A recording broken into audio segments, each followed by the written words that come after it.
Shaft, the whole drive shaft on a 2012 Toyota RAV4.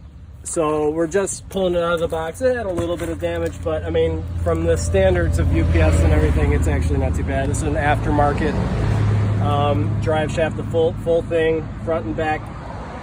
So just looking here, you know, the bearing is good. It's got no wiggliness. There's even not even any damage on the paint, which is good. But you know, I can't imagine much damage happening. But you can see right here, I would probably inspect this, you know, this rubber area on this bearing here for any damage. And it seems to be moving fine. It's firm. It almost looked like it kind of had like you know, rubber rot, but that's just like this little film that's on here. It seems to be fine. So it's firm, it's fine. And the other two places to look at are the ball joints, or I mean not the ball joints, the U joints at the end. They're both moving firm, and there's no wiggle room. I mean, these obviously, this is coming right out of the box. You're never gonna find damage here. So they both are fine and they don't wiggle. All right, so then we'll check under the car and we'll show what a damaged drive shaft looks like. All right, so we're underneath the car, and so this is the rear end of the drive shaft. You can see the middle bearing. It's got some wiggle room, but I don't think that's really the problem. I think the big problem is, you know, the bearings. So if you hear you hear that clicking? If you have any play in the U joints, you got a problem. You're gonna have vibrations. This is my sister's car. She says it's having vibrations at 65 miles an hour. It's very common that it happens at a specific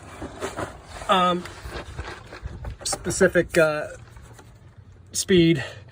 Has to do with, you know, probably acoustics or you know, vibrations seem to just kind of meld, and some particular speeds seem to make it go off. So it's definitely the rear.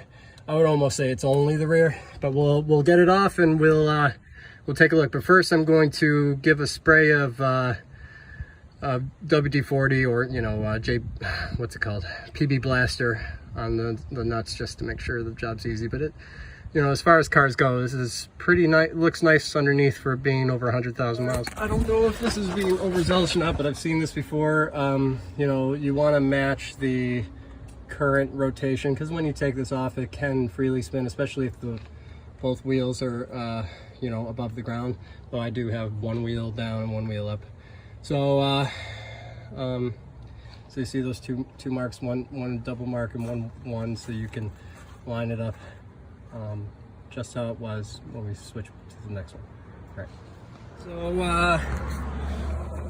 So the rear came out pretty easily. I'm guessing that'll be more the hard. I mean, I still haven't pulled it out, but it was interesting because the actual threaded rod came out with the bottom two, but didn't with the front. And it's a 12 millimeter for both the front and the back, but it should be fine. We'll just put the threaded rod right back in, make sure you don't cross thread, and just make sure the torque's right, but make sure also that you take the washers out with it. This is the moment of truth with most do-it-yourself things. So now I've gotten all the bolts off, and you know, in the center comes down right away when you get it off. But the real moment of truth is like when it comes down to things are not, how, you know, perfect. They're usually don't come off easy. So in this case, you know, I almost guarantee a little tapping with the hammer, maybe a pry bar. Those sort of things are the sort of things that are the difference between someone just doing it for the first time and being prepared for a job. So I'm gonna go at it. I'm gonna try to get the rear off first, and then I'll do the front, and I'll let you know how it goes. But I almost guarantee a little tap with a hammer or a pry bar will do the trick. I suggest with rusty vehicles that you wear you know, eye gear. You should probably always have something over your eyes, but especially when you're hitting something, because pieces of rust will get in your eyes. Hell yeah! Hell yeah! All right, it's on. All right. So the front one, as I've seen in other videos, was definitely the hardest one to get off. And I had to take the safety shield off, but even after that, it's pretty convoluted. So, you know, as long as you have a new piece you're going to be using, you can be a little hard on it. So I used a punch, and I brought it up down the middle, and I put it right where the, as you can see, right where the U-joint goes. And if I gave a couple taps on that set it loose. All right. Make sure I know which is the bottom. That's old one. Old one side to side. You want to compare.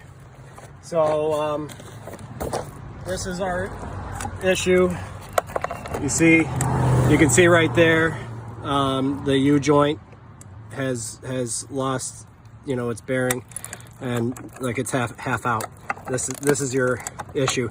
You probably could have got along with just replacing this U joint, but it's a much easier job.